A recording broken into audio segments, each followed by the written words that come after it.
Might want to sit up here first, and I'll kick it over to you. Good evening. This is the regular City Council meeting for May 20th, 2020.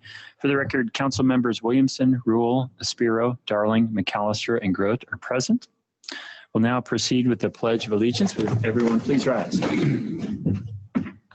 Pledge of Allegiance to the flag of the United States of America and to the republic for which it stands, one nation, under God, indivisible, with liberty and justice for all.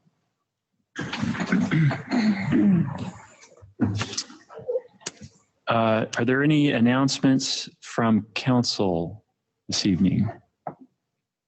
None? Staff? Yes, Mr. Mayor, we have a couple of announcements tonight. Down on our construction project at Memorial Field, tomorrow, and it will only be one day where we're seeing extended hours, but crews are down there working, mixing in the CTX base. So it's a concrete base in with the soil that is going to provide the even surface for the field moving forward. And they're working around weather that we're experiencing this week. So need to take windows when they can get it. When it's pouring down rain, they're not able to do that mix because it waters down the concrete too much. So they are planning on beginning construction early tomorrow, earlier than we typically are allowing. And we anticipate tomorrow it'll run from 6 a.m. to 9 p.m. And this will be a one-day extension of hours just so they can get in there and try to take advantage of the nice weather when we're getting the pockets of it this week to be able to get that base completed there at Memorial Field. So we'll have a announcement posted on this up on our Facebook page tonight as well, but so that the public knows that that is happening. Kim has a brief update on our permitting for goose management down at City Beach. That just came in today. Thanks, Jennifer. We all know we have a pending application for the U.S. Fish and Wildlife Services to manage the geese at City Beach. Our original proposal was for capture and euthanize a combination. We haven't received the written permit. I expect it any day now, but we will be authorized to relocate 200.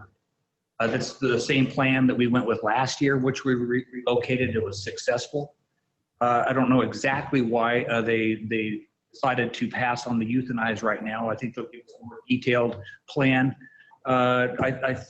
In a nutshell, I think in talking with the representative from U.S. Fish and Wildlife Services is that the relocation worked last year, so let's see if it works again this year, which it did. So that makes sense. We will be contacted Wildlife Services, who is the federal agency that does the relocation today, and that will be planned for late June. So we should hopefully have the same success that we had last year. Just a reminder, I didn't have but 1 or 2 things last year where it used to be by the day. So we were goose free at the beach after we relocated for about 17 or so days. And then we got down to 30 or 40, but they were transient. And the reason that was successful when the geese, when we don't relocate them and they have the young, they're captive because the young can't fly until they're sometime late in August. So that's why there were so many of them. They wouldn't go anywhere. We relocated them. The ones that came back could fly. So they would come in, fly into the water. I spend a lot of time at the beach in the summer because and they would just hang out in the water and then take off. So it's a plan that will work. Again, I think we got our beach back, and so 1 year at a time. Questions? Thanks, Kim. Any questions?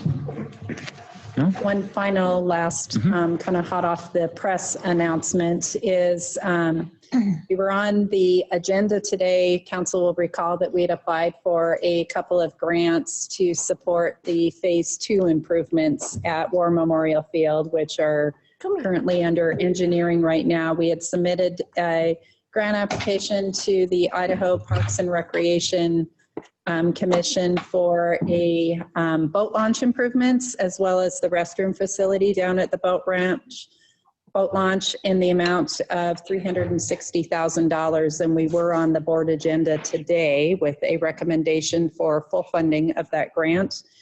We had also submitted a second grant application for a kayak launch, which we have never had down at War Memorial Field, and that was about $44,000 grant, and that was also on the board agenda today with a recommendation for funding. So we're currently well over $500,000 in grants that we've been able to leverage for improvements at War Memorial Field because of the project and using local option tax dollars. Again, oftentimes we get questions about why we move forward with design of a project and why we invest in concepts. And it's the investment in concepts and design and having a shovel-ready project, which enables us to leverage outside dollars to move forward.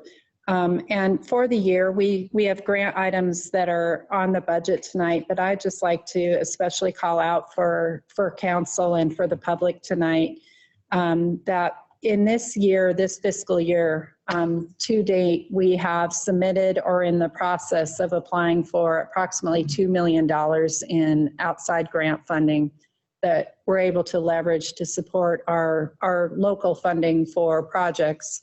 And to date, with pending receipt of notice of those Memorial Field projects, we've received over $650,000 in grants this fiscal year. So, and we expect a fair number of grants that are still in pending status to be coming through. So, and every year in our budget, we budget $1 million in miscellaneous grants, again, to allow for receipt of revenues as they're coming in. And this year, we're actually on target to receive potentially over $1 million in grants this fiscal year. So Nice. that's what I have for announcements. Great, thank you. Congratulations. Yeah, really. And that also speaks to our, leveraging our general fund dollars to bring in expertise like what Linda Heiss brings as our grants administrator, and you too, Jennifer. Well done, both of you, for chasing those grants down and putting in such strong applications. Thank you. If there are any members of the public this evening who've registered to speak online, and if you've joined the meeting on Zoom, you'll be called upon when it's your turn to speak. If you're currently viewing the live stream of the meeting, but instead would like to register to speak during the public forum comment on a specific item on this evening's agenda, please visit the city website at sandpointidaho.gov and click the meetings button from the home page. Once registered, you will receive an email message with a link to join the meeting. It was discovered this morning that the regular item on the consent calendar for approval of bills was inadvertently left off the agenda. An amendment has been made to add it as item 6D, and the agenda reflecting this amendment was posted prior to the meeting. But because it was less than 48 hours prior, the amendment is not effective until a motion is made and council votes to accept the amendment. So at this time, I'd entertain a motion to approve the amended agenda. So moved. Second. It's been moved and seconded. This will be a roll call vote. Councilman Grote, Yes. Councilwoman McAllister, Yes. Councilman Darling, Yes. Councilwoman Williamson, Yes. Councilman Esfero, Yes. Councilwoman Rule. Yes. Motion passes. I have a proclamation to read this evening for National Gun Violence Awareness Day. This was requested by North Idaho Moms Demand Action. Every day, more than 100 Americans are killed by gun violence, and on average, there are more than 13,000 gun homicides every year.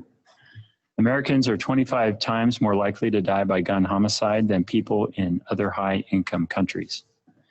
In Idaho, there are 255 gun deaths every year at a rate of 15.2 deaths per 100,000 people, ranking as the 16th highest rate of gun deaths in the U.S.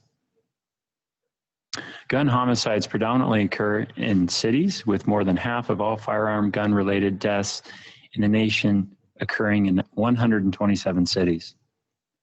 Whereas cities across the nation, including in Sandpoint, are working to end the senseless violence with evidence-based solutions. Whereas protecting public safety in the communities they serve are the mayor's highest responsibility. Whereas support for the Second Amendment rights of law-abiding citizens goes hand in hand with keeping guns away from people with dangerous histories. Whereas mayors and law enforcement officers know their communities best, are the most familiar with local criminal activity and how to address it, and are best positioned to understand how to keep citizens safe. Whereas the pandemic facing America has drastically impacted communities and individuals sheltering in place, which may result in situations where access to firearms results in increased risk of intimate partner violence, gun deaths, suicide by gun, and unintentional shootings. Whereas in January 2013, Hadia Pendleton, a teenager who marched in the presidential inaugural parade and who was tragically shot and killed just weeks later, should now be celebrating her 23rd birthday. Whereas to help honor Hadia, the more than 100 Americans whose lives are cut short every day and the countless survivors who are injured by shootings every day, the National Coalition of Organizations has designated June 5th, 2020, the first Friday in June, as the 6th National Gun Violence Awareness Day. Whereas the idea was inspired by a group of Hadia's friends who asked their classmates to commemorate her life by wearing orange, choosing this color because hunters wear orange to announce themselves to other hunters when out in the woods, and because it is a color that symbolizes the value of human life. Whereas anyone can join this campaign by pledging to wear orange on June 5th, the first Friday in June, to help raise awareness about gun violence.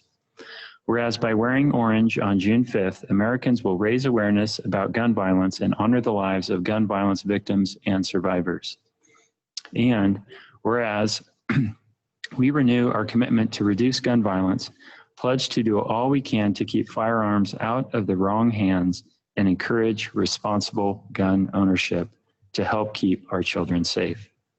Now, therefore, be it resolved that I, Shelby Ronstadt, Mayor of Sandpoint, hereby declare the first Friday in June 5th, 2020, to be National Gun Violence Awareness Day, and encourage all citizens to support their local community's efforts to prevent the tragic effects of gun violence and to honor and value human life. Proclaim this 20th day of May, 2020, in the city of Sandpoint, Bonner County, Idaho.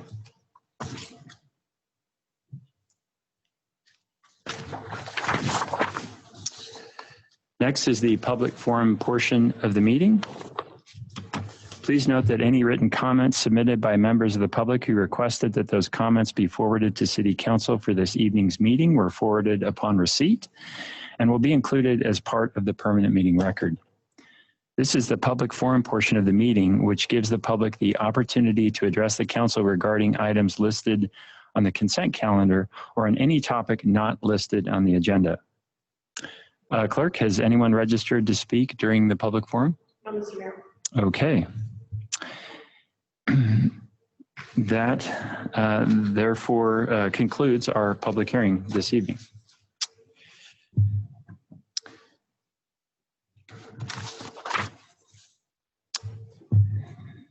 Next item on the agenda is the consent calendar. Well, now, for the record, the total amount of bills is $1,217,045.12, reflecting $616,608.06 for regular payables and $600,437.06 for payroll. Are there any items council wishes to remove from the consent calendar? Mr. Mayor? Yeah. I'd like to remove item 6B, the surplus property declaration, and make a recommendation to staff to return with research stating what the weight of the bleachers are and the size, so we can get an exact value of the recycling cost. Okay, does that require a second? Andy? She's making a motion to remove an item, yes. Okay, I thought for a consent calendar there might be an exception there. Is there a second to the motion? Second. This will be a roll call vote. Councilwoman McAllister, Yes. Councilman Darling, Yes. Councilman Grote, Yes. Councilman Sproul, Yes. Councilwoman Williamson, Yes. Okay, Councilwoman Rowe. Yes. okay, motion passes. So staff, you have direction there. Thank you. I would entertain a motion to approve the consent calendar. So moved. Second. It's been moved and seconded. This will be a roll call vote. Councilman Sparrow, Yes. Councilman Groot, Yes. Councilwoman Williamson, Yes. Councilwoman McAllister, Yes. Councilwoman Rule, Yes. Councilman Darling. Yes.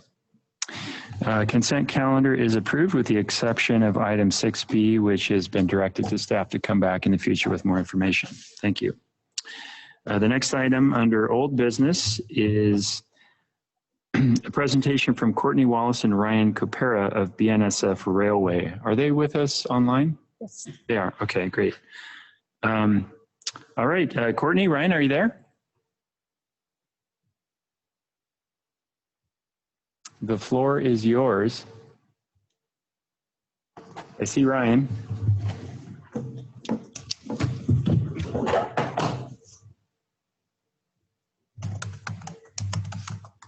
And we see Courtney. Okay. We can't hear you. Are you muted? Yes, sorry, technical There we go. difficulties. Sorry about that. That's great. It's a pleasure to see you all. I'm sorry we couldn't be there in person with you. Hopefully in Washington, restrictions will start lifting and they will follow Idaho's lead soon and I can leave my house. It would be great to see you, but we really appreciate the opportunity to speak with you today and give you an update about our Sandpoint Junction Connector project. I have a presentation and I will share my screen and let's see.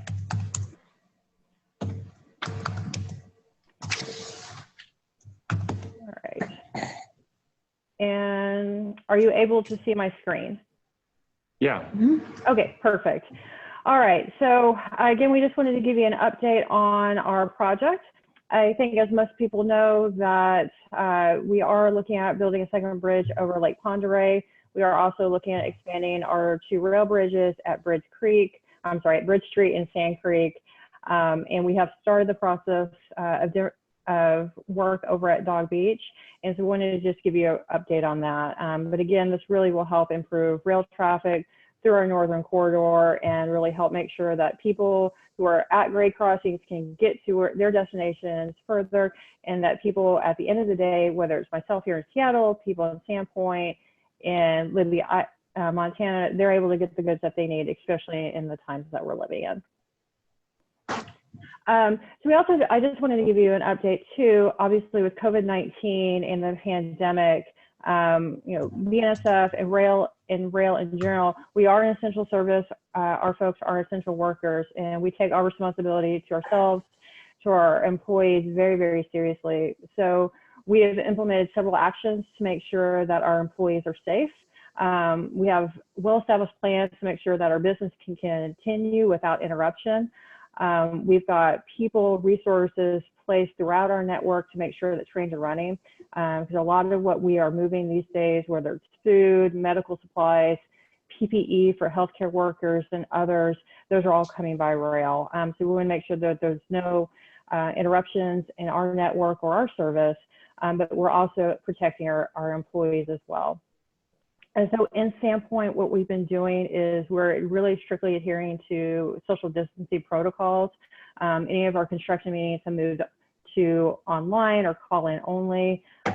All of our people have face coverings, appropriate PPE. All meetings have been moved outdoors. So again, we're making sure that there's access to cleaning supplies, over cleaning, just again, making sure that people are being safe, but we're still able to operate efficiently to make sure that we're moving the goods and we can still move ahead with our construction project. So just a little bit about environmental oversight we heard very, very loud and clear during the permit hearings how important the environment is to the community, but it's also very important to BNSF. So I think most people have had a chance to see the EIS, and so we're making sure not only are we following everything that's outlined in the EIS, but we do have environmental compliance managers on site.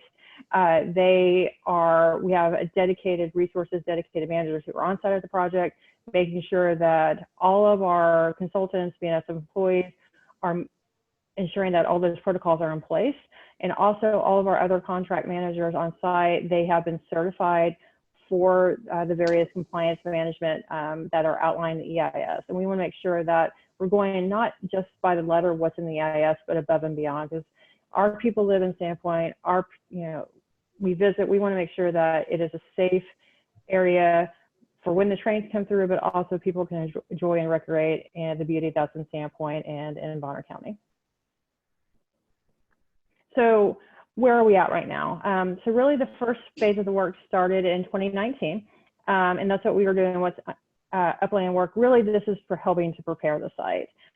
So you've probably seen a lot of activity near Dog Beach and on East Algoma, but really this work that we started late last year was just making sure that we were building in access to the highway so our people could get in and out of our work site very safely.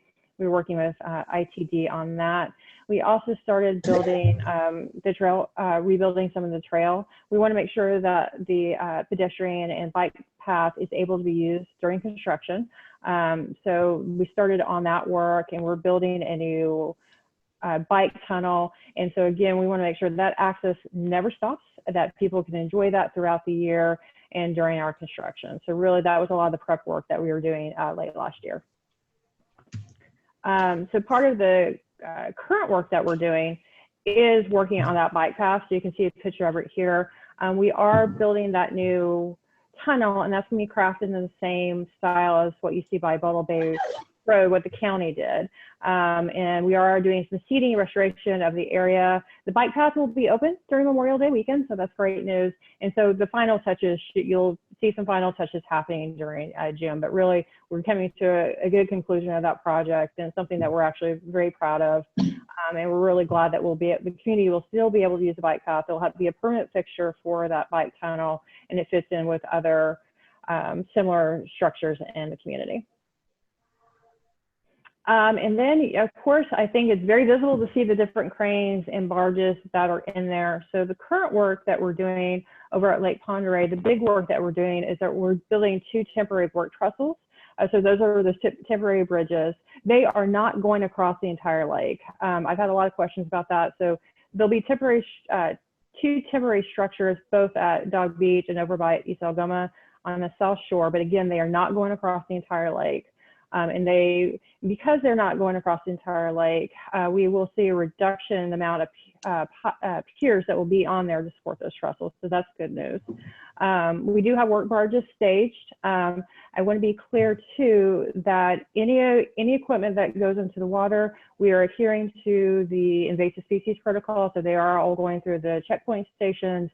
That is something that we've drilled in with our contractors, and that's something that Ryan and his team are monitoring very, very closely. So those are all being inspected because we know how important it is to make sure that the lake stays pristine.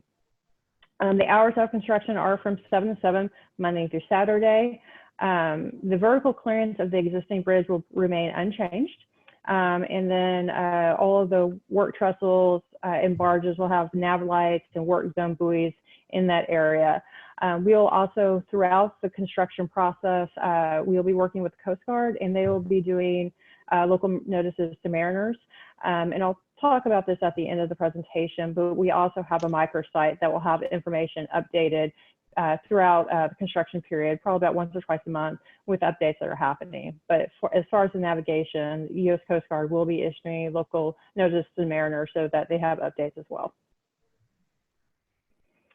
Then future work.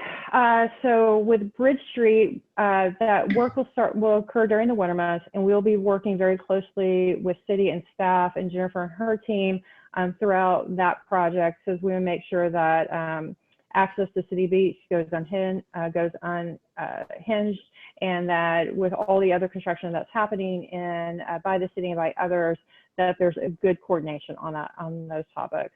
But again, we're only anticipating that Bridge Street for our project would be closed between 8 p.m. to 6:30 a.m. So again, really reducing the amount of time people are out, and so hopefully helping to mitigate some of the impact to the community. And for Bridge Street, pile driving would be restricted to 9 a.m. to 5 p.m. when that project was to start. And then for Sand Creek, again, we'll not be doing, we're not going to impact navigation. That any work that we're doing for Sand Creek Bridge would occur in the low water period. And then finally, for project updates, as I mentioned, we do have our project website, which is Keep Sandpoint Rolling. And we will be doing updates to that website. There's updates on there now. Also, we do have a distribution list. And so if people text Sandpoint to the number on the presentation, what that does is that opts you into a distribution list, into an email distribution list.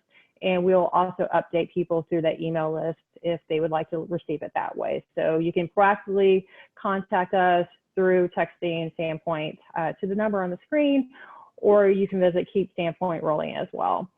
So again, that really is the update that we have. And then Ryan and I are happy to answer any questions that council may have. Great. I have a couple questions. First of all, thank you for that presentation, and I appreciate all the measures that you're taking to mitigate the impact, doing work in critical areas in our least busy times to minimize impact. So that's really appreciated by our community. Tell me the name of the contractor that you're using to do the bulk of the work.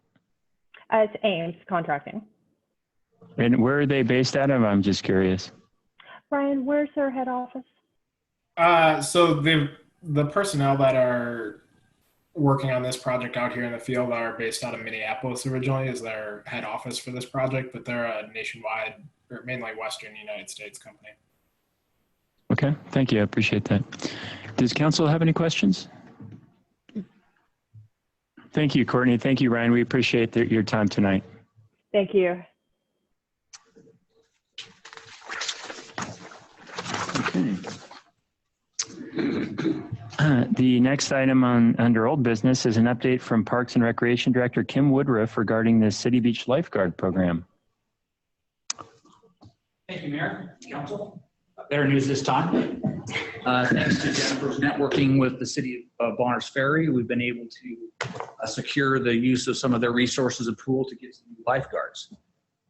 We currently have 10 of the USLA lifeguards, and then 11 new applicants that will come in and either get certified for deep water and then through the entire program, and they will be on and trained by the 7th of next month. So we went from none to lots. We have a total of 21 staff.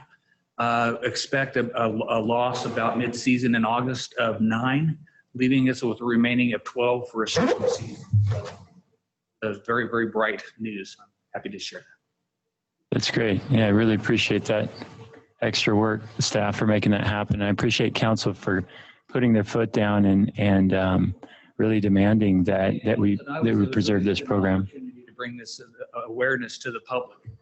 That's right. And people in having a better network with the supply of lifeguards. And so even though it's been the trend nationwide, even in our area, again, Coeur d'Alene, Post Falls, Hayden, to drop programs, I see a bright future for us. We just got to stay on top of it. And also the city has stepped up, giving the lifeguards an increase, which was a huge, a real game changer. So I appreciate the city stepping up and for your direction and making it happen. So, yep, that's great. Did we see it different in age groups, or was it still we're getting an influx of younger ones. So that's how it kind of used to happen, is we had a lot of younger ones that get your certification when you're 15 for Red Cross, 16 for USLA. So we're getting a crop of younger ones, and that's a good one. And then to keep that supply coming in, if we can keep 6, 7 coming in every year, it's a sustainable program. Again, I've been doing this for almost 30 years. That's what it takes to kind of keep that going. But and also the one from the mid-August on, and that's the one that's important. And it's hard because we only have 6 on at a time.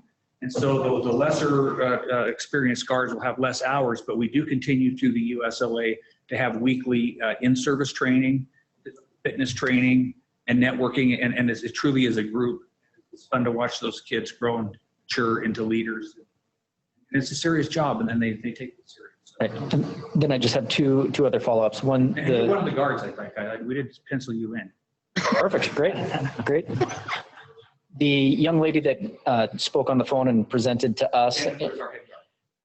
Wonderful. I'm hoping that she felt heard and that she did a great job representing her people. Very much so. In fact, we called a meeting the following Monday after the council meeting with all the guards that we could find. And that's when the city came in, explained the situation, to start looking for other people that might be out there. And that's also when we shared that our came up with a pay increase.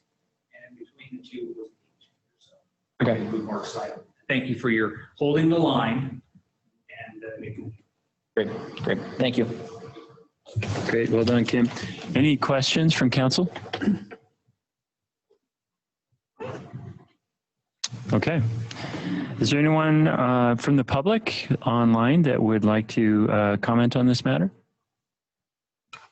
I don't see anyone, Mr. Mayor. Okay, now's the time to raise your hand if you're there.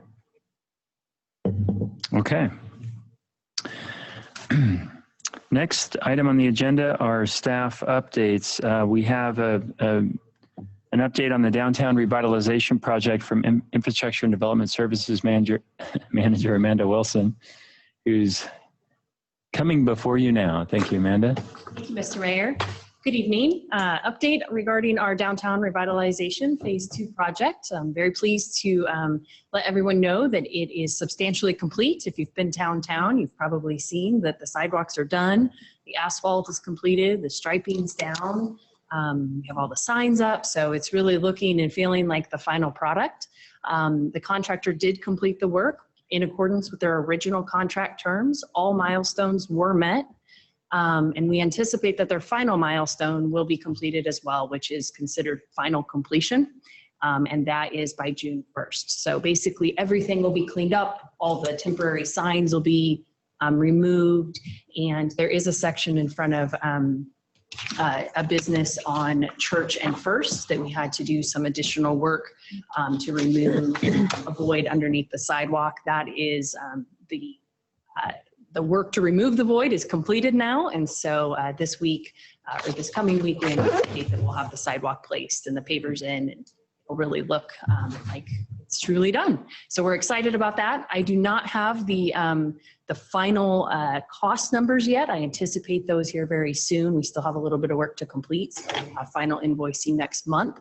But all indications are at this point, and I'm quite confident that we are well under budget. And so I'm really pleased with our team. This project was led by our city engineer, Dan Taddick. Bruce Robertson was our inspector on the project, our primary inspector.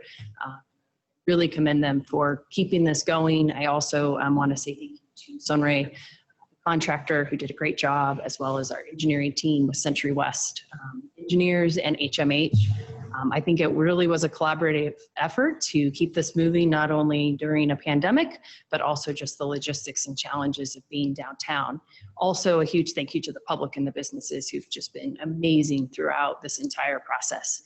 So I look forward to providing you a final report on the costs and how that all penciled out in the next stages up. And then the last note, we have some ornamental lights that are going to be installed. So the green pedestrian lights that we typically hang our flower baskets on as well will be installed this Friday evening, actually. So that work will be happening at night to avoid impacts to the businesses as well. And then we'll immediately follow with flower baskets in place. So looking forward to things being wrapped up. If you have any questions on the project, I'm happy to answer them. Great. Amanda, other than the sidewalk portion in front of Grace Church, the lights that you just mentioned and the flower baskets, is there anything else that still is yet to be completed? Okay. Yeah, there's little cleanup items. So sometimes when we do our, we do a walkthrough, it's a large team effort, and we go through and we nitpick the project. We find little things, little bricks that are out of place, a little bit more, topsoil that needs to go into a tree well, that sort of thing. We also have some concrete joints to neaten up a little bit, I would say, against the face of the building. They need to come in and clean up some of those lines to make them look a little nicer. So that's all part of the final, we call it a punch list item. So here's all your little items that, and then again, taking down any temporary signs. Great. Thank you. Appreciate that. Does council have any questions? No, sorry. I just want to say I think it looks great. We've gotten a lot of compliments, phone calls at the chamber, and so it looks really great. Glad to hear that. Thank you. Yeah, so I went down this morning and took a look around just to kind of see, because I knew what we were dealing with today. And as a new council member, especially somebody that has heard what the public has said and has been kind of engaged in a spot that got to hear some of the criticisms and then watch how staff managed that. And then, in my opinion, just you nailed it. This was a slam dunk. And like for me, as a citizen, as well as being a council member in this term, to have that as a win is huge. As someone that is a resident of Sandpoint that wants to see something done and also done right and look great, well done to you and your staff. Good job. I appreciate that. I'll pass it on. Yeah, let me say too that, and here we are heading into budget season. And one thing that this city's been criticized for a fair amount in the last few years is hiring, we've done some restructuring, and in that restructuring, we've hired some new positions. Amanda's position is one of those positions. And it's been obvious with your work and your demonstrated professionalism, not only the quality of the product that you've delivered for the city, both you and Dan working in conjunction together, but how much money you've saved us as well. We used to have a history in infrastructure projects, as long as I've been here, prior to me being mayor, where it was the norm that projects would come in over budget and they would be late. Mm-hmm. And now our new norm is projects come in on time and under budget. So not only are you doing excellent work and your rapport with the community is fantastic, but you're saving us a lot of money in the process, and you're meeting our expectations. So in terms of timing of projects, and that's just fantastic. So thank you to you and Dan and your staff for that. Any other questions? If I might note a little bit about kind of next steps, because we've done phase 1, we've done phase 2, and there is a planned phase 3, and we're starting to get the questions about when does phase 3 happen and what does that look like. So the plan right now, in moving forward our timeline, is we're done this fiscal year. Next year is a year off for us as we start to look at what happens with revenues coming in, and begin to start to look at how far we could go with a phase 3. So phase 3 is, at a minimum, we know, picking up where we've left off and going down to Pine Street. There's been hope that it could go beyond Pine Street. But again, that's due to funding availability and also project costs. So with this having completed phase 1 and phase 2, it puts us in a position where we can start to at least come up with real good ballpark estimates. And the plan would be that it would be in 2022 that we would be back into design and looking at construction on a phase 3 in 2023. In the meantime, one of the other projects that we've had on hold, and we were always intended to pick up as soon as we got done with phase 2, was taking a good look at parking and getting a parking study done downtown. So our plan in that regard is to issue the RFP for those services and get that underway moving into this summer and into the fall. And that too can help inform as we move forward with a phase 3 and what our other needs may be downtown, what those are, so we can discuss those comprehensively. So that's the plan moving forward and kind of associated timeline at this point. Excellent. Thank you. Any other questions from council? Okay. Thank you for that update.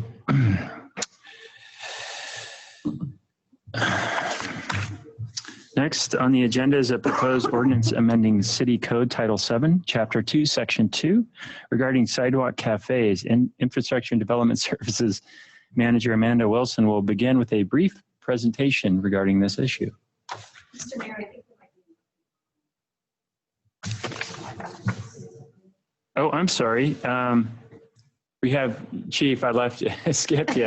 Whoopsies. I don't mind being forgotten. It's okay. Okay, so Chief is going to give us an update on the Narcan program. I was gonna get skipped by, which went okay.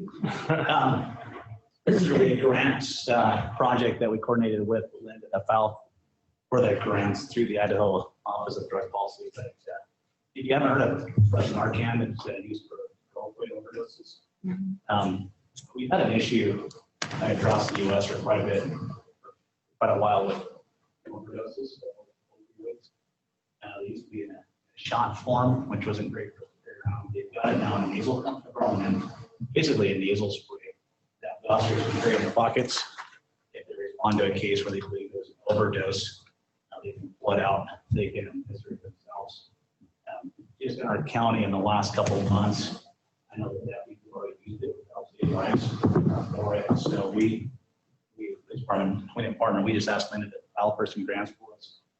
The state gave us enough so we our officers can carry two on their persons at a time. So it's a big benefit for us as a city, so we're responding to those overdoses. Just kind of to reflect, the question always comes down to, we have a heroin problem. That could be a problem in our community. I'd like to say no, we don't, but the reality is we kind of do. So heroin's on an increase in the rise in our community. In the last month, our officers have taken a couple of different traffic stops. One traffic stop that did over 90 grams, 96 grams of traffic stop done. And I know you were 28 grams of trafficking, so almost 3 times that. Heroin for trafficking laws is 2 grams. So on the one traffic stop, they had over 9 grams of heroin. On the one and one last week, they had 3.5 grams, almost 4 grams of heroin. So it's something that we are seeing come back in our community, brought in and sold, manufactured like meth used to be, to bring it in. We're also seeing an increase in some of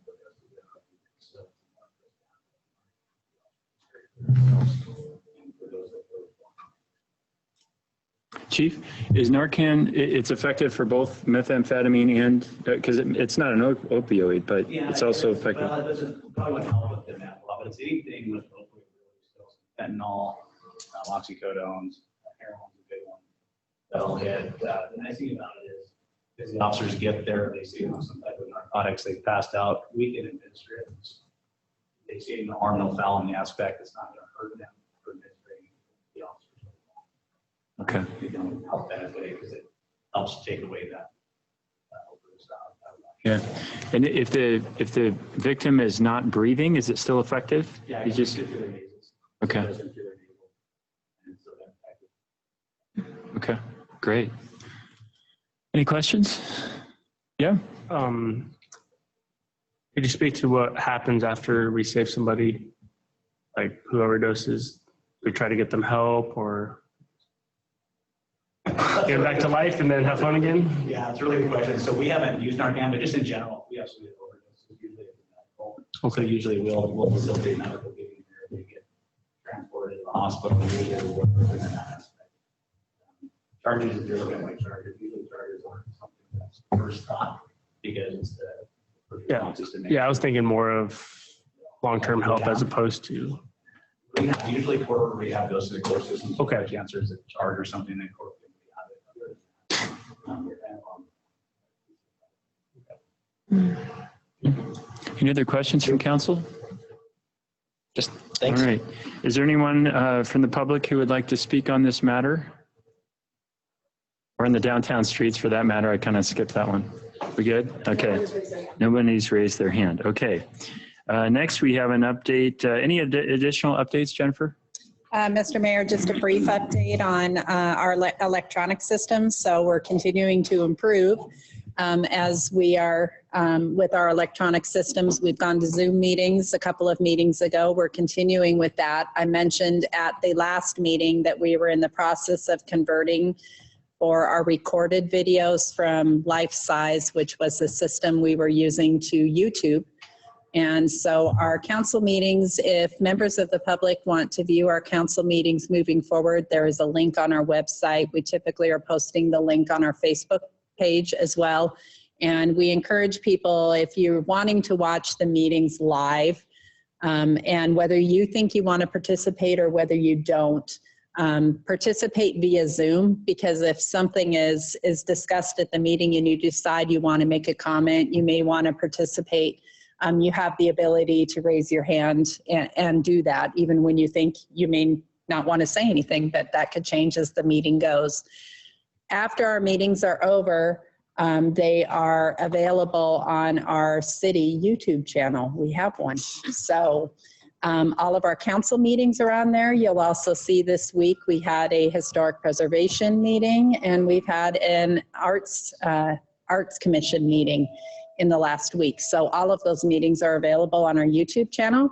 And if you just Google YouTube City of Sandpoint, it'll take you right to the channel. You could subscribe to the channel, so if you want to see when new meetings are coming out, you'll get a notification via your subscription. So hopefully this will be much easier for the public. Our next phase is working on our sound systems, both for electronic participation as well as in this room. So we've heard lots of comments about people not being able to hear effectively at the back. Our sound distribution in this room isn't great. And so that's something we're working on here in the next couple of months. Great. Thank you, Jennifer. Appreciate that. Speaking of which, is there anyone who would like to speak at this point? Comment on what was just shared. Okay, thank you. And of course, if you want to say something you're watching on Zoom, just raise your hand. Okay, now the next item on the agenda is proposed ordinance amending City Code Title 7, Chapter 2, Section 2 regarding sidewalk cafes. And Amanda Wilson, our Infrastructure and Development Services Manager, will provide a presentation for us. Thank you, Mr. Mayor. Share my screen. Okay, perfect. Well, thank you again. The item before you this evening is a request to amend City Code Title 7, Chapter 2, Section 2.f.1. Our presentation this evening will be a team effort. I will provide a bit of brief background, and then I'm going to pass it on to some other staff members to weigh in on the subject matter as well. And then at the end of that, we'll, of course, open it up for any questions and public comment. So the request this evening to potentially amend the city code as currently written is really in response to requests from downtown businesses. Not just this year, but it actually initiated last year. So we require permits if you want to have a sidewalk cafe within the public right of way.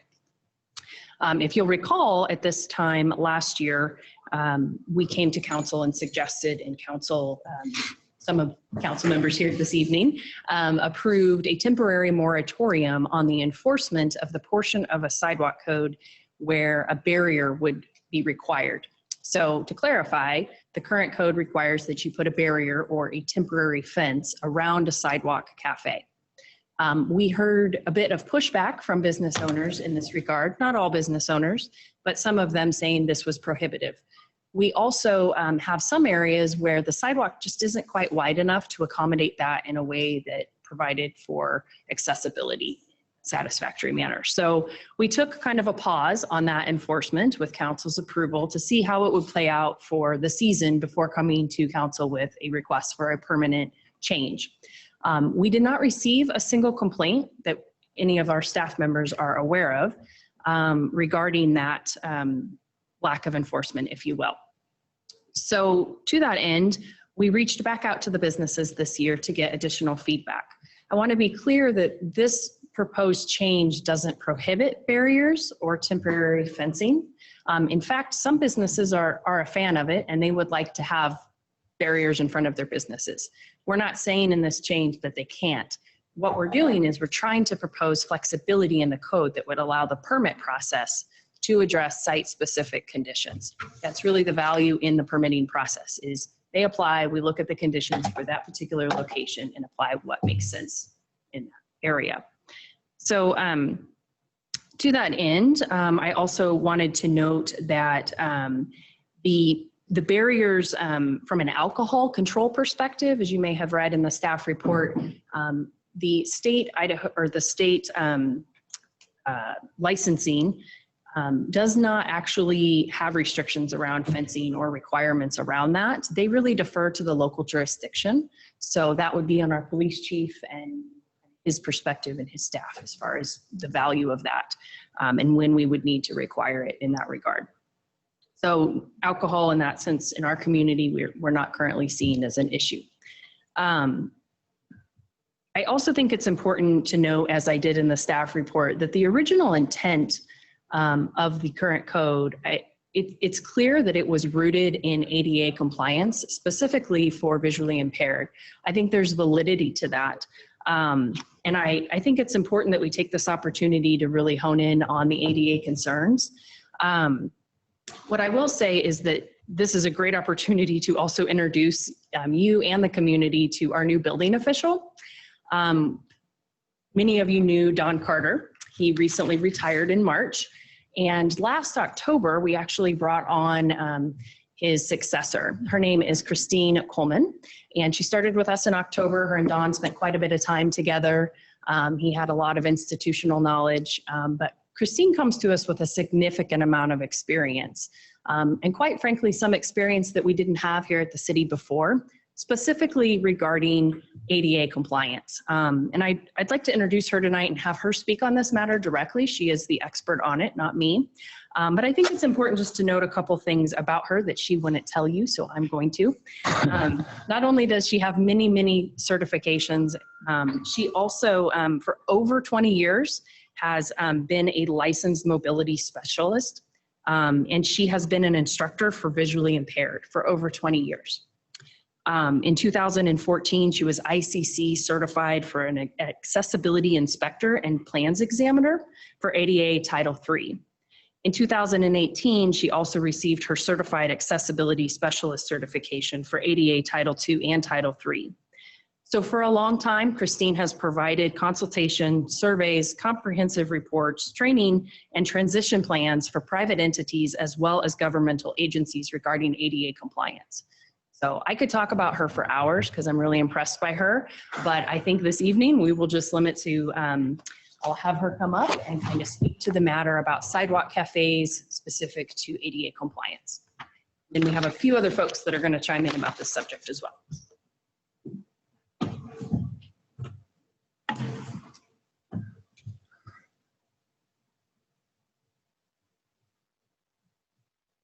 Amanda, Mr. Mayor, and members of council. Happy to be able to address any questions any of you have about accessibility concerns. First, briefly, I thought I'd give you a summary of the sidewalk cafe furniture issue as it relates to accessibility. There's 2 points of interpretation to be considered.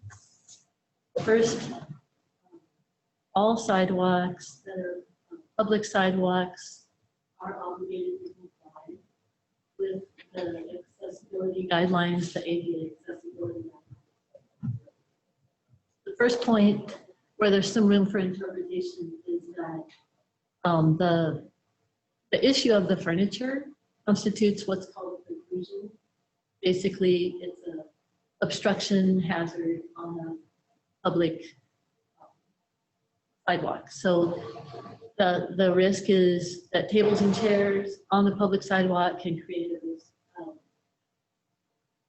an obstruction that can cause someone to trip or be injured if the table and chairs hit a person sitting in a chair. That risk is especially for people who are visually impaired, either using long cane paddle, diagonal paddle, one of those methods. And that's what we are specifically addressing in this case, because removing the requirement for a fence, there are going to be tables and chairs on the sidewalk that could potentially obstruct the path of that. A lot of cities allow fenceless sidewalk cafe seating. There's a lot of ways to approach it that have been proven to be successful. There's actually a slight difference between the pedestrian access route and the sidewalk in general. The pedestrian access route has to remain free of obstructions completely. So if we can allow for sidewalk cafe furniture, maintaining a completely free, unobstructed pedestrian access route, then technically that would be permitted. Most jurisdictions. And I'm sorry, can you clarify for me? So does that mean, like, for instance, keeping the furniture against the building? And so as long as you've got an unobstructed 5-foot pathway, is that what you mean? Okay. Yeah, as long as the furniture didn't encroach at all, or the service route to Right. the furniture didn't encroach into a 5-foot pedestrian access route, we could make the argument that we are in compliance with maintaining a safe path of travel for pedestrians.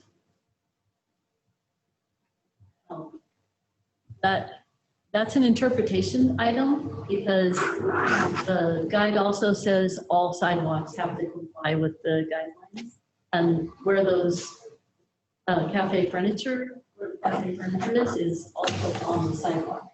But it's an interpretation.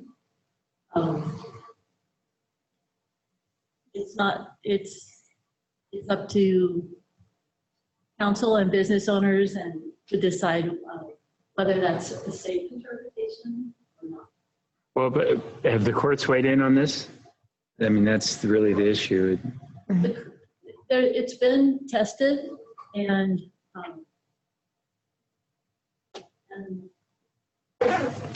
the majority of times that it's been tested, the entire sidewalk has been identified as an area that needs to follow the guidelines completely and not be free of protrusions.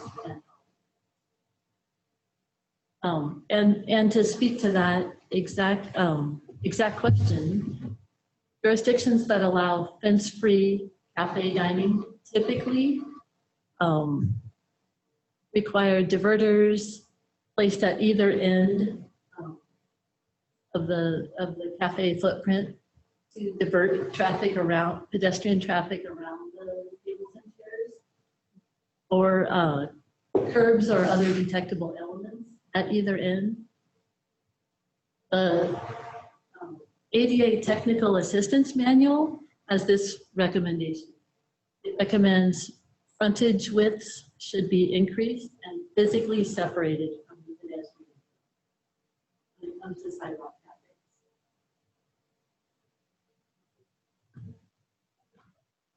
cafes. I'll mention also the question of what the protrusion hazard is and what is a protrusion.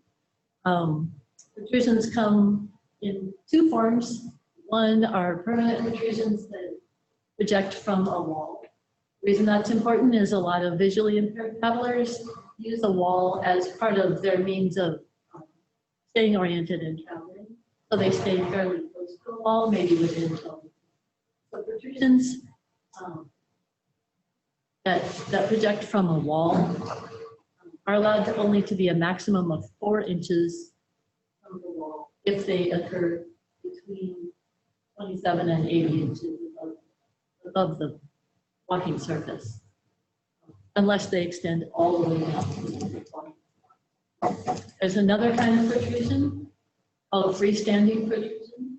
We could make an argument that a table or chair is a freestanding protrusion, not attached or protruding from the wall. In that case, it's allowed to protrude 12 inches laterally from its support. That's getting really technical. It's important to remember that the guidelines are there as guidelines. That if the community feels like it's safe to have, that our sidewalks are wide enough, that it's safe to have an area designated for sidewalk cafes, and we have a safe path of pedestrian travel, pedestrian access route, that's not technically a violation unless someone identifies that it presents.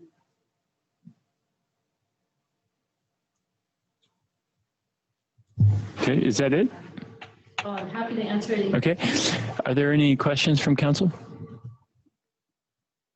No. Okay. Is there anyone listening or watching on Zoom that would like to comment on this? I'm sorry, we have one last. Sure. Oh, Okay. okay. Jennifer had some comments that she wanted to weigh in. Thank you, Christine. Appreciate that presentation. Just quickly, Mr. Mayor, with issuing the encroachment easements this year, we will be including in part of our conditions with those easements the guidelines around outdoor seating for restaurants and for bars as per the Panhandle Health District guidelines. So I did have a conversation with Panhandle Health District last week regarding what their seating guidelines are, and for the outside with social distancing guidelines, it does require that tables and chairs be 10 feet apart. So that may impact how many tables and chairs businesses can have outside compared to what they've had in past years. But those are currently, that's in line with the governor's recommendations and what we have from Panhandle Health District in their checklist for restaurants and bars with reopenings. So we will be including that along with just a liability waiver, since it is on right-of-way owned by the city. We do have a liability with waiver that we're using for all of our permitting, our field reservations, our facility reservations, and things at the recommendation of legal counsel. So that will be included in the conditions in any encroachment easements this year. Thank you, Jennifer.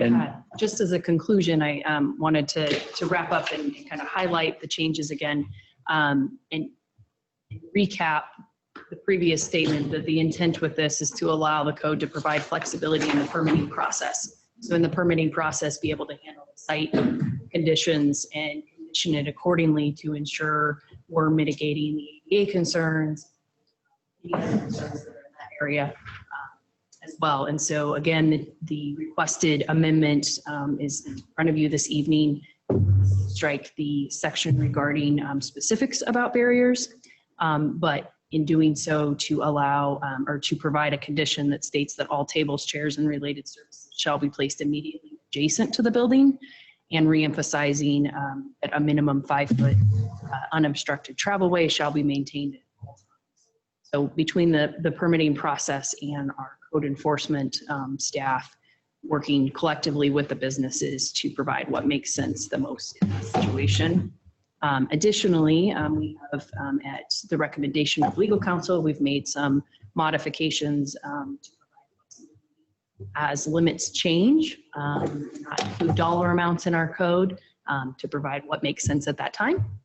And then just to further address the agreement that is required when signing an encroachment permit about indemnifying, defending and holding the city harmless for any claims.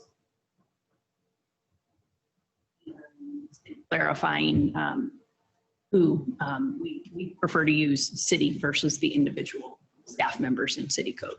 So with that, I'd like to open it up for any additional questions that you may have. Either for myself, Jennifer, Chief is here to answer any alcohol questions.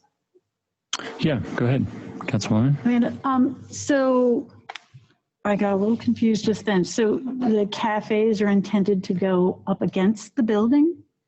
That's correct. And okay, because, well, let me kind of expand on that.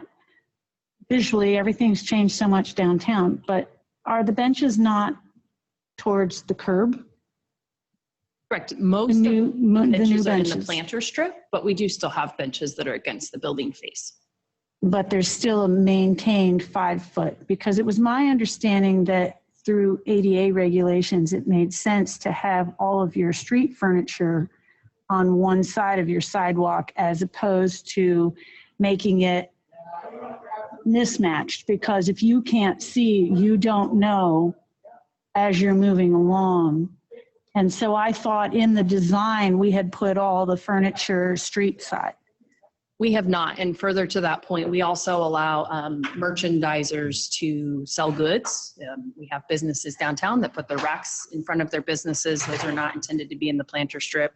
We have sandwich boards that are out. And so really we have objects, I'll just call them that, on both sides, and the pedestrian travel way is down the center.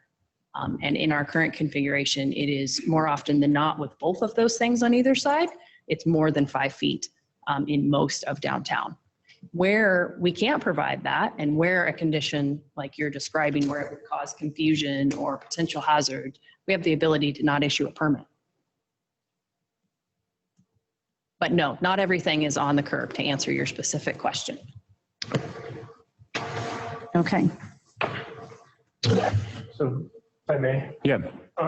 so who would be liable, say something were to happen, say the restaurant gets a permit, they get sued, the city's not liable for that? Is that correct? Did I hear that? Pass that off to our attorney. We have included a provision to provide for insurance on, whatever is put on the sidewalk, the amount that we're not defining right now because we don't know what the limit's going to be. Also, we've included a provision that says if you do that, then you will hold us harmless from any accidents or any liability. So that, basically we're saying if you're going to use it, you're going to be responsible. Correct. I want to be clear. Thank you. And that was an existing condition. We've just expanded upon what that. Mr. Mayor, so last year, I believe DeLuna's and the winery they did have seats out there, right? They had like 1 or 2 little tables. And my comment is that I get a lot of complaints from just about everybody who wants to make a complaint. They seem to call me at the chamber, and I never received anything as to just to validate what you said too. I never had anything. I never heard anything. Everybody loved it. Everybody loved the little tables. And other than Joel's, I think the only fence is McDuff's, I think.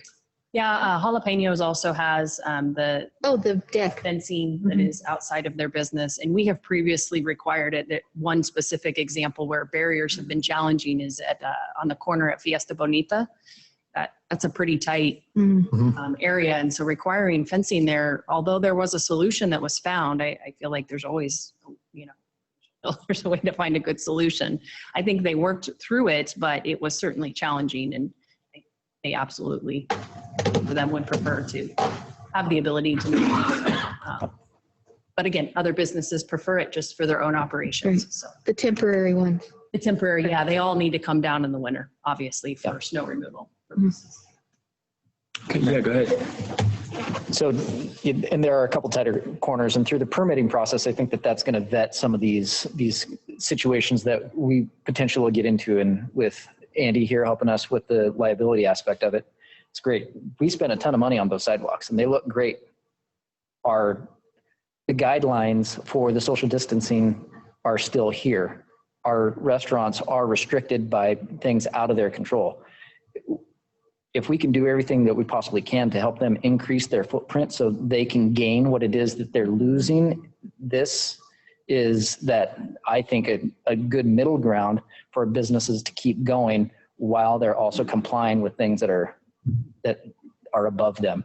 And so as long as Chief thinks that this is good and the law enforcement will be fine and permitting is fine, it's beautiful. Get out there and use it. Well said. Yeah, go ahead.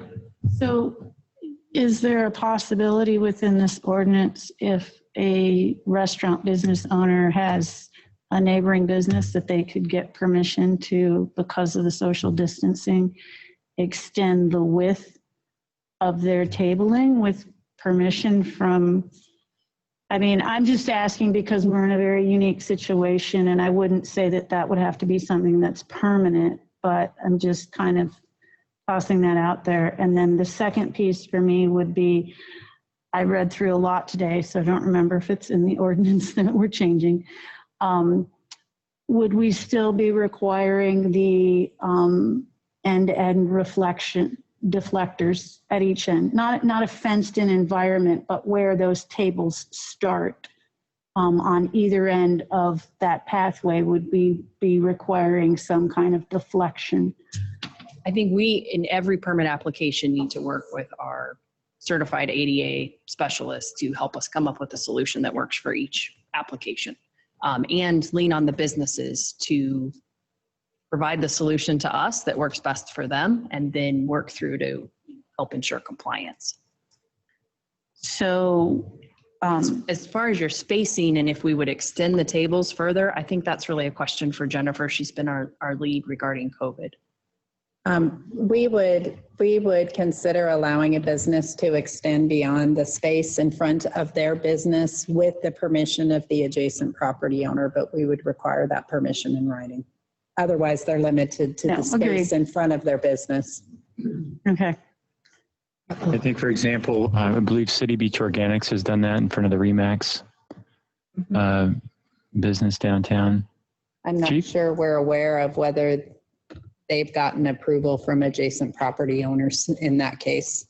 We will require that in the permitting process. If a business is going to extend beyond just their front-facing business, they must have in writing that written approval of the adjacent property owner. Thanks for clarifying that. With the caveat that the alcohol can't go there. Okay. So in the alcohol permit, can only be within the premises of the property. So there would be that caveat for those businesses. So they wouldn't be able to. Okay. Yeah. No one size fits all, No. I think is. I just want to make sure that was clear as we leave tomorrow. We'll get 100 phone calls of people want. Yeah, yes. Yeah. Thank you, Chief. Appreciate that. Thanks, Chief. Yes. Any other questions or? Just to yeah. follow up with Uh-huh. that, just so in taking some of this restriction out, everybody still has to go through the permitting process. And so then they will have to be, of course, ADA compliant or safe at that point. So there's more than one way to skin that cat. But as long as I know that's taken care of through that permitting process, and if they can't make it to what we feel is safe, then the permit's not issued. That's correct. Okay. Okay. Any other questions from council? No? If there's anyone watching on Zoom that would like to comment on this issue, please raise your hand. Do we have anyone, Melissa? No, Mr. Mayor. Okay. I will now read the ordinance as follows. An ordinance of the City of Sandpoint, a municipal corporation of the state of Idaho, amending Chapter 2 of Title 7, Sandpoint City Code, pertaining to sidewalk cafes, providing that this provision shall be deemed severable and that remaining sections of Sandpoint City Code shall not be affected by finding that these provisions are unlawful or unenforceable, and providing for publication and an effective date.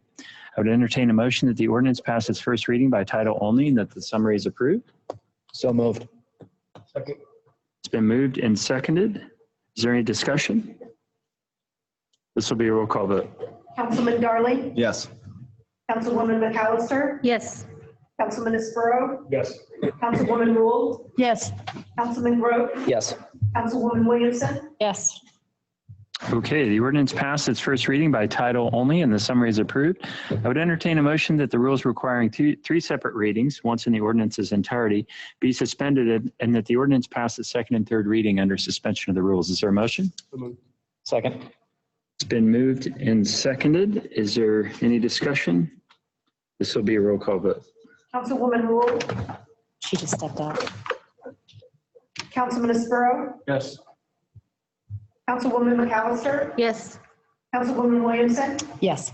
Councilman Darling? Yes. Councilman Grote? Yes. Motion passes. Let the record reflect Councilwoman Rule stepped out for a moment. The motion passed and is considered read, passed, and adopted under suspension of the rules. Next up is the procurement policy. This is a resolution adopting the City of Sandpoint procurement policy. Contract and Procurement Officer Cheryl Hughes will provide a presentation for us.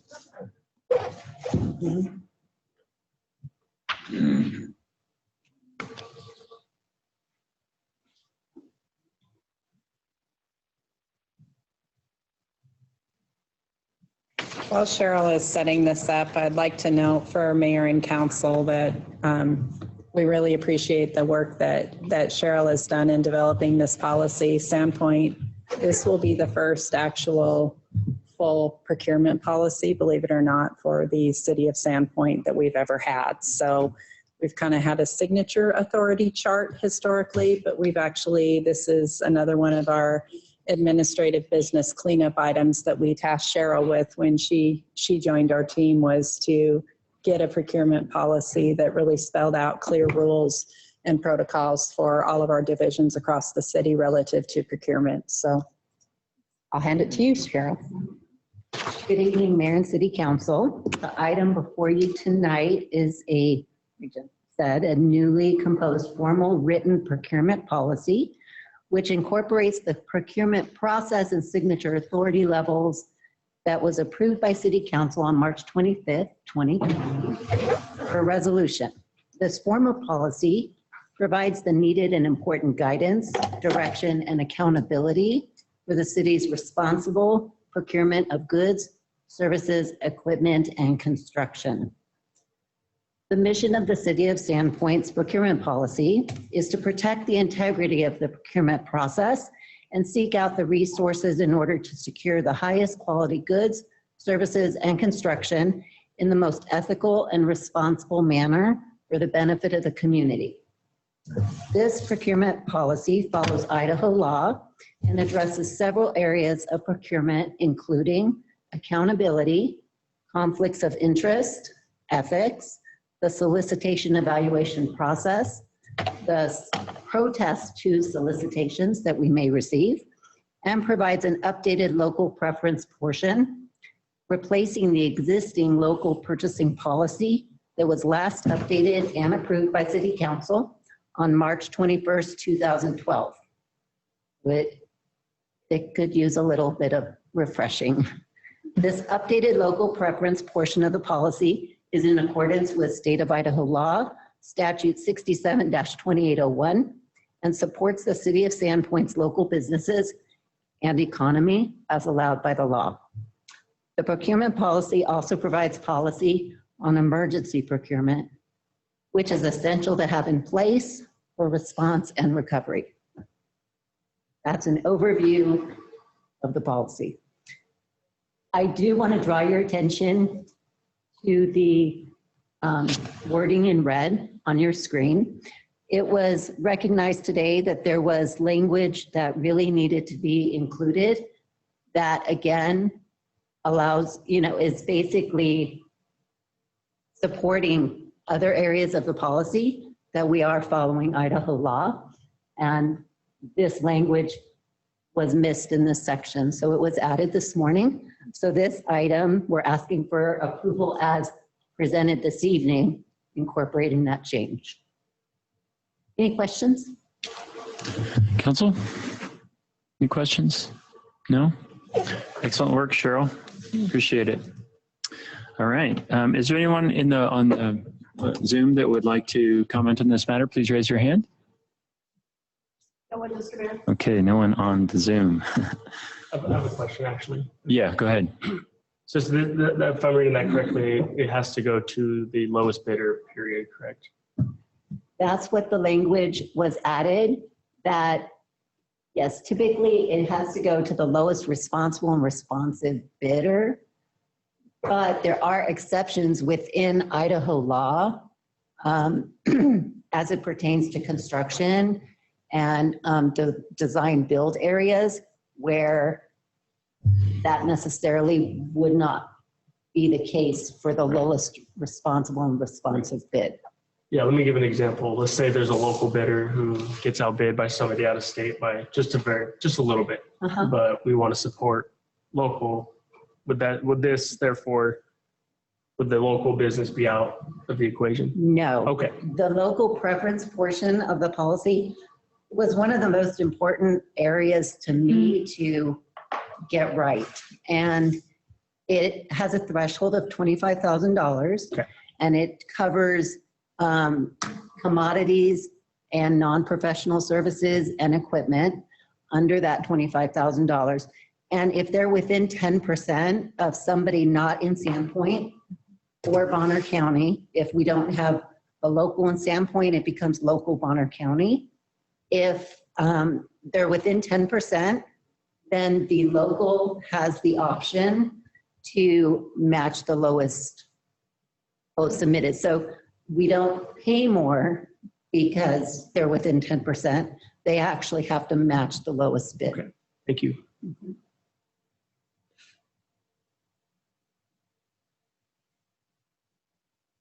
Any other questions? It's a good question, Joel. Thank you. All right. Is there anyone on Zoom that would like to comment on this matter now? Mr. Mayor. Still seeing none. Okay. I would entertain a motion to approve the resolution adopting the City of Sandpoint procurement policy. Is there a motion? So moved. Been moved and seconded by you two. This will be a roll call vote. Is there any discussion? Yeah, well, I had a comment, Okay. Mr. Mayor, if I might. So I just want to point out to staff and council that if you look at page 2, number D, and under objectives, and number 3, dispose of surplus goods and equipment in a manner which brings the most value to the surplus items. So that is now in our policy, and I think that kind of in an odd sort of way took place this evening by making sure that we're doing that to the best possible ability that we have. So I'm glad to see that in the policy. All right, this will be a roll call vote. Councilwoman Williamson, Yes. Councilman Grow, Yes. Councilman Espero, Yes. Councilman Darling, Yes. Councilwoman McAllister, Yes. Councilwoman Rule, Yes. The motion passes. The first item under new business is a request from Timberline Aerospace, application number ZC20-0001, seeking a zone change from Industrial Technology Park to Industrial General on a parcel at the east end of Mountain View Drive adjacent to airport property addressed at 902 East Mountain View Drive. Per Sandpoint City Code 9-3-3, this change would generally allow for more intense industrial uses, including helipads, which are not allowed within the current zone and which has been indicated in the application narrative as a specified need.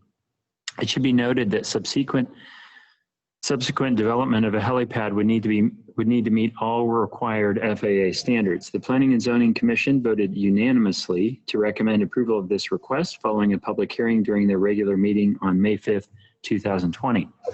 Planning and Community Development Director Aaron Qualls will provide a presentation for us regarding this request. Thank you, Mr. Mayor, Council.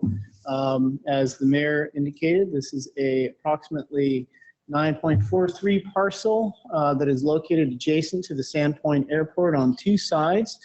THI Holdings, on behalf of Timberline Aerospace, has requested a zone change from industrial to industrial. We have a couple of different industrial zones. It's currently zoned Industrial Tech Park, which does allow for a variety of uses, including airplane hangars, but it does not allow for helicopter pads. And if you're familiar with what Timberline Aerospace does, the helicopter pad is important to the continued success of their business.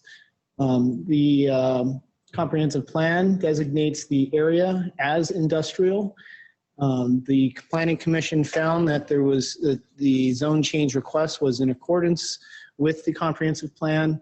Not just with regards to the land use map, but the policies, goals, and objectives within the plan, specifically the newly adopted Chapter 13 airport facilities. With that, I would be happy to answer any questions. We included tonight, given that it was a unanimous decision and that there were no opposing comments at the hearing or provided in advance. We provided a draft ordinance for your consideration this evening, which would become effective upon its publication should you choose to adopt it. And we also provided some potential language and your options, whether or not to approve it, or also remand it back to the commission, table it, and that's also provided in the agenda report. And with that, I would answer any questions. Go ahead. I just had a comment. Thank you for the very thorough report. As I would come up with questions, I'd read further down, and there was stuff in there that answered them. So well done. Okay. And I want to comment, you know, I consider Timberline Helicopter as one of those local entrepreneurial adventures that that's exactly the kind of business that we want to have in our community. It's a growing business. It's a very innovative business. It's part of the aerospace cluster that has been developing here in Sandpoint over the years. And they've, like many businesses, have been challenged growing here because of physical constraints, getting too big for their space. And they've been searching for a new location to relocate for, gosh, at least 5 years, I think. And at one point, it looked like they were going to leave Sandpoint. And so I'm really happy for Sandpoint that they were able to find an alternate location adjacent to the airport that met their needs. So I'm really happy to hear that they're staying here. Their jobs are going to stay here. They're committing to Sandpoint in the future. They're going to be continue to be an important part of the airport and the development around the airport. And I'm pleased at the Planning and Zoning Commission's decision, and I hope that it's also supported by council. So any other questions or comments from council? Okay. With that, we're not allowing public comment. Unless you choose to have schedule a public hearing, but. Okay. Right. I will now read the title of the ordinance as follows, and that's because there was already a public hearing during the planning and zoning hearing. Was it 2 weeks ago or last week? May 5th. May 5th, okay. Thank you. An ordinance of the City of Sandpoint, a municipal corporation of the state of Idaho, amending the zoning classification of the property described in Section 1 from Industrial Technology Park to Industrial General, providing for amendment to the official zoning map to reflect this change, finding that the new zone is in accord with the Sandpoint Comprehensive Plan, providing that the prior zones applicable to lands described in Section 1 are hereby superseded, and providing for publication and, of course, an effective date. I would entertain a motion that the ordinance pass its first reading by title only. So moved. Second. It's been moved and seconded. This will be a roll call vote. Councilwoman McAllister? Yes. Councilman Espero? Yes. Councilman Grote? Yes. Councilwoman Williamson? Yes. Councilwoman Rule? Yes. Councilman Darling? Yes. The ordinance passes first reading by title only. I would entertain a motion that the rules requiring 3 separate readings, once in the ordinance's entirety, be suspended, and that the ordinance pass its second and third readings under suspension of the rules. Is there a motion? So moved. Second. It's been moved and seconded. This will be a roll call vote. Councilman Grote? Yes. Councilwoman McAllister? Yes. Councilwoman Rule? Yes. Councilman Darling? Yes. Councilwoman Williamson? Yes. Councilman Espero? Yes. The motion passed, and this ordinance is considered read, passed, and adopted under suspension of the rules. The next item on the agenda is a resolution approving an application for an Economic Development Administration Public Works and Economic Adjustment Assistance Grant. That's a mouthful. For funding to install shared conduit access in the downtown core. Grants and Performance Management Administrator Linda Heiss will provide a presentation for us. Thank you, Linda. So this job gives me the opportunity to learn new things. I thought I'd learn about fiber. So we are applying for a grant to the Economic Development Association for shared conduit access downtown, which would provide high-speed fiber internet to the businesses and residences downtown. This is important, especially now, as those businesses may wish to expand e-commerce or maybe attract some technical businesses. It also reduces the congestion citywide and increases competition. And basically, the service providers would utilize the city-owned conduit to provide. The grant is the project design currently amount stands at about $886,000. Because we are an opportunity zone, normally the grant match is 50%.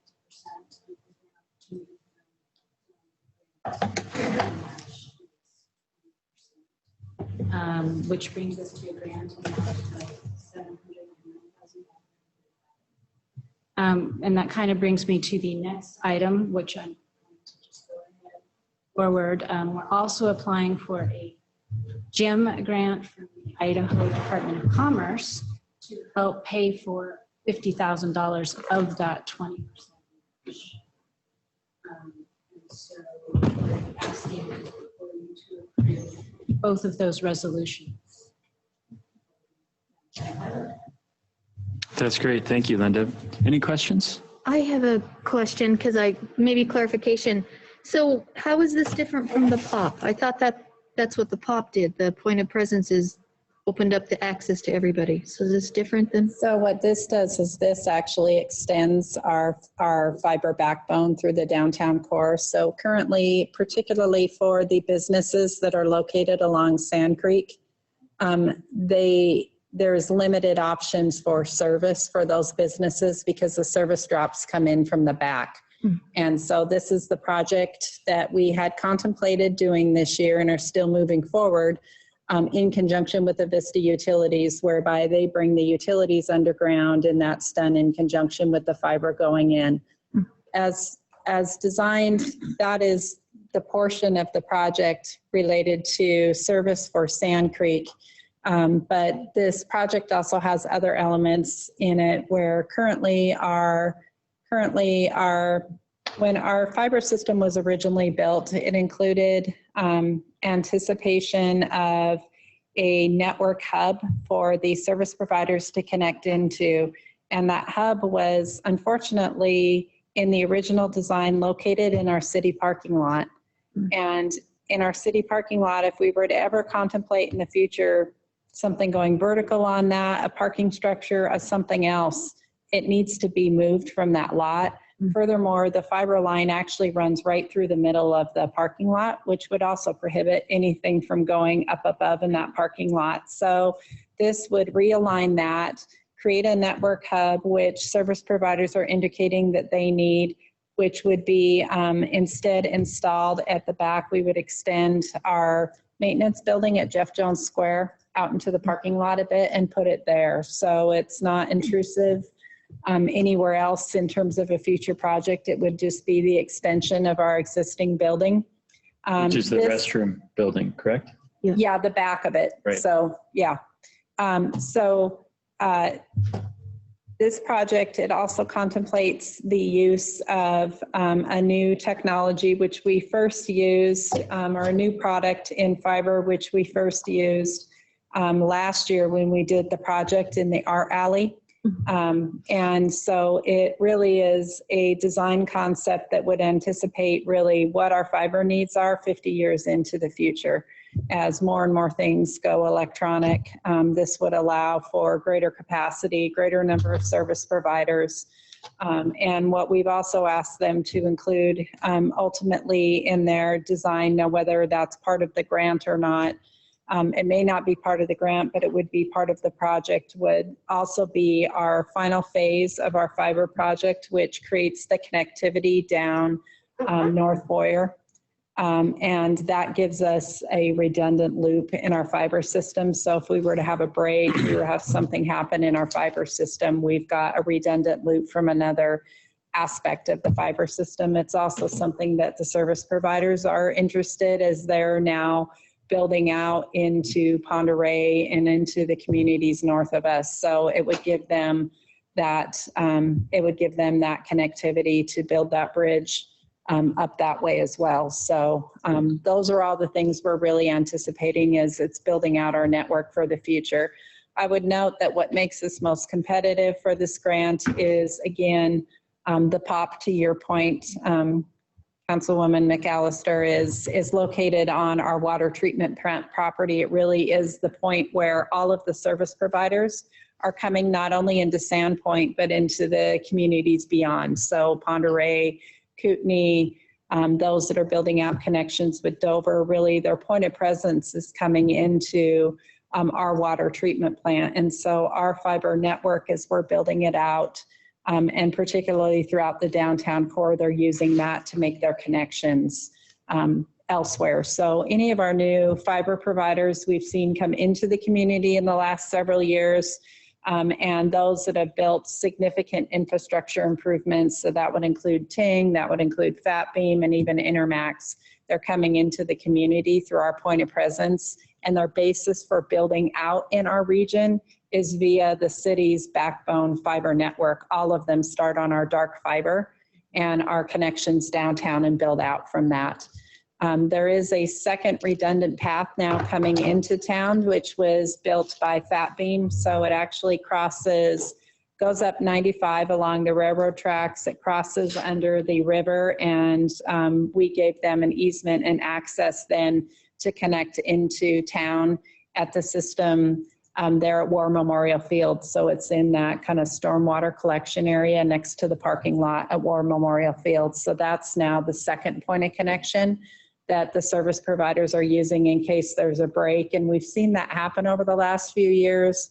I don't know, 2 or 3 times where there's been a break and it actually was coming up 95. And so this gives that redundant connectivity. But our plan here is what will build out the fiber connectivity ultimately for providing services to the businesses downtown, but connectivity to the cities beyond Sandpoint, as well as to our businesses in the industrial areas out at the airport and other areas as well. So, and finally, as Linda mentioned, what makes us competitive in this grant round is that this is in an opportunity zone.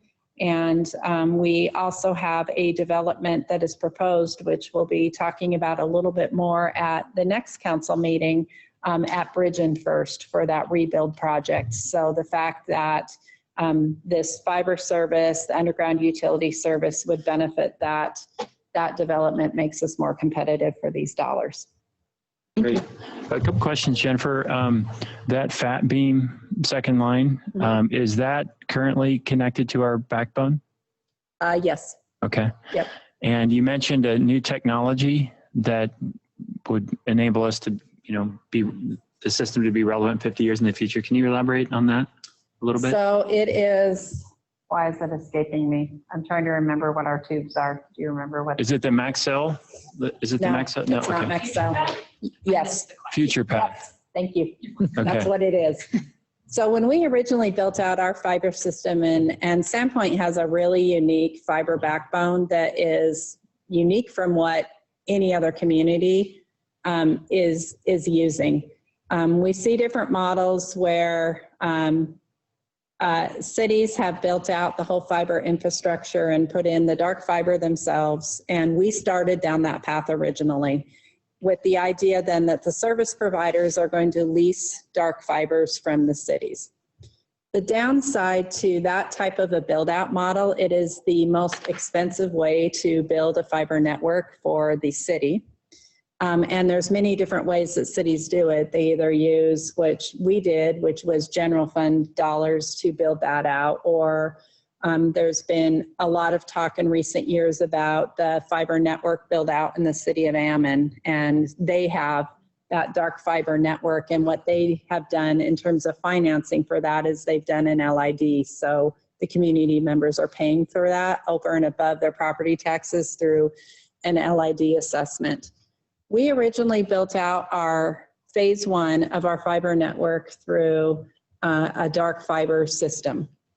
We brought on Design 9 as our design consultant group in, I think it must have been about 2017, to help us with developing a sustainable business model for our fiber and to revisit as we were building out phase 2 and any future phases what that should look like. They came and did a number of meetings with service providers who were both in the community at the time, as well as providers who were looking at relocating into the community, and one of the big ones was Ting. What we learned from the service providers is they're really not interested in leasing city dark fiber. Their preferred model is actually to own their own fiber. So what is a better model for us in partnership with the service providers typically is a conduit leasing model. It's cheaper for the providers. They own their own dark fiber. And then for us at the city, we don't have all the maintenance costs with it. So in a case like that, when there is a break in their fibers, they're now responsible for it instead of us being responsible for it. So it's a bit easier to manage model. And that is how we built out much of our phase 2 system. So we have agreements with essentially all of the providers in the area, and all of them are in our system with a dark fiber lease, and most of them then are also in our system leasing conduit and running their own fiber through that.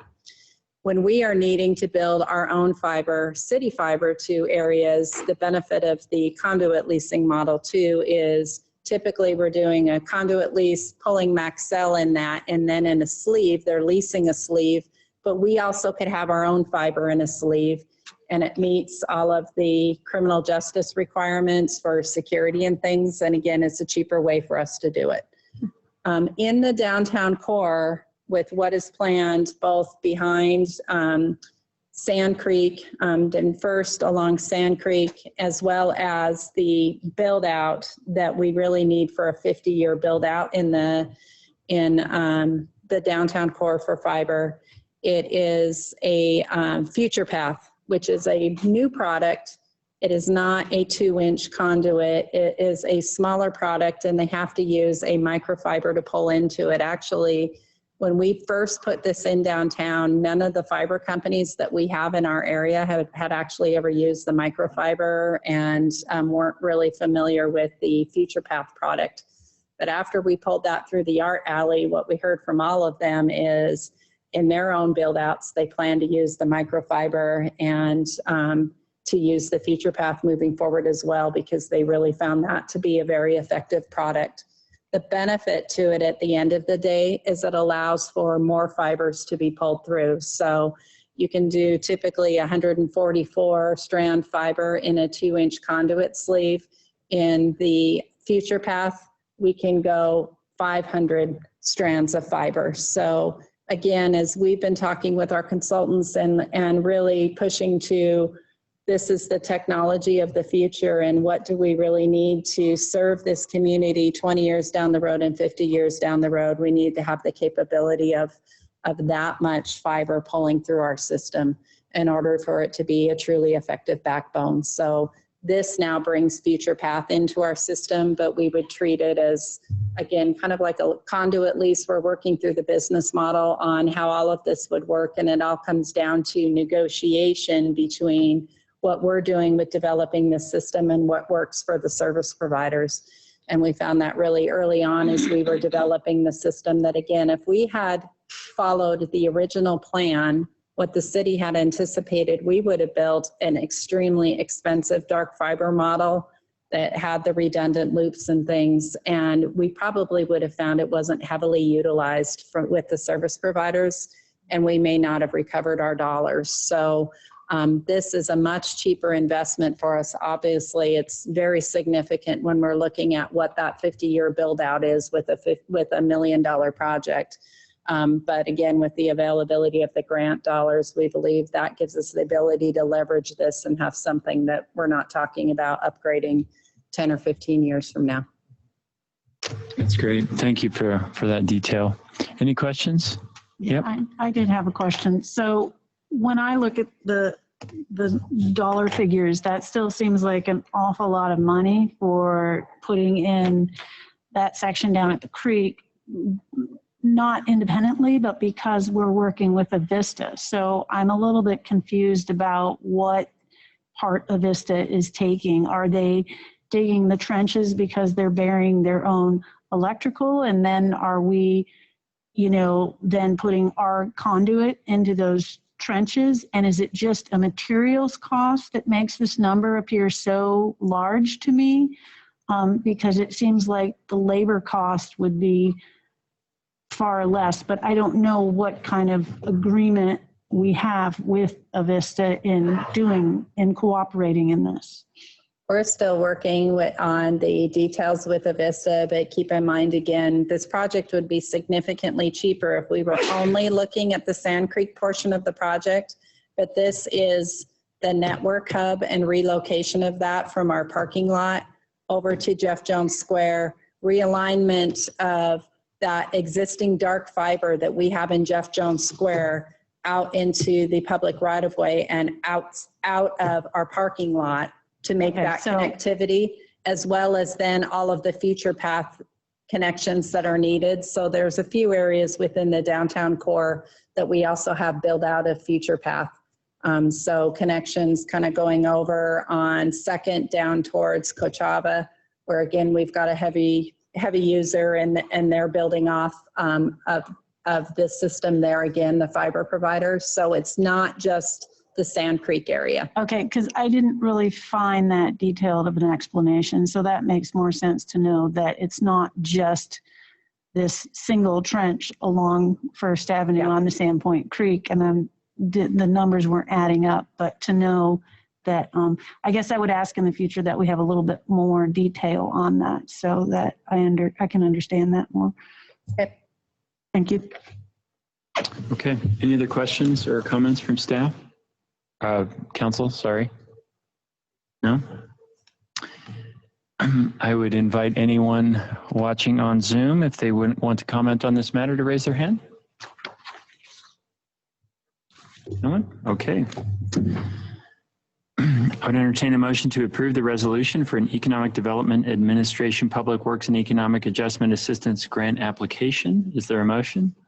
So moved. Second. Been moved and seconded. This will be a roll call vote if there's no discussion. Councilman Sprow, Yes. Councilman Darling, Yes. Councilwoman Rule, Yes. Councilman Grote, Yes. Councilwoman McAllister, Yes. Councilwoman Williamson, Yes. Motion passes. And then, of course, the follow-up on the GEM grant that Linda mentioned is the next item on the agenda. I would entertain a motion to approve the resolution for an Idaho GEM grant application. Is there a motion? So moved. Second. It's been moved and seconded. Is there any discussion? This will be a roll call vote. Councilman Darling, Yes. Councilwoman McAllister, Yes. Councilman Sprow, Yes. Councilwoman Williamson, Yes. Councilwoman Rule, Yes. Councilman Grote, Yes. Motion passes and this meeting is adjourned. Thank you.